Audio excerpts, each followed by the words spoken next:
آقا خیلی توی ویدیوهای قبلی براتون سوال شده بود که چطوری من این HS رو از دراپ نگرفتم و از کجا آوردمش. اول باید بیاید به این قسمت مپ و با زدن همین دکمه‌ای که توی همین وسط این قسمت هستش میتونید گان اول دراپتون رو بگیرید. البته همیشه گان اول دراپتون رو نمیده، مثلا بعضی موقع امکانش هست که بیوای متیک خود بازی، هولگر یا آرتیک متیک خود بازی رو بهتون بده، یا بعضی موقع کلاس‌های مثل پروفایر رو اینجور چیزا رو بهتون میده و کلا جای خفنی و چیزای خوبی میتونه بهتون بده.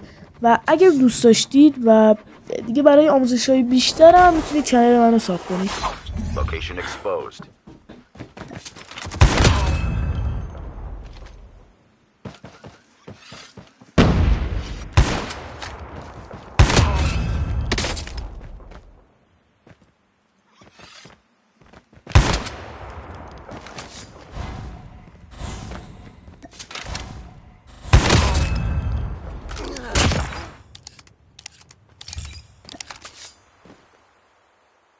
Kamperin Nugisagin Harunzade.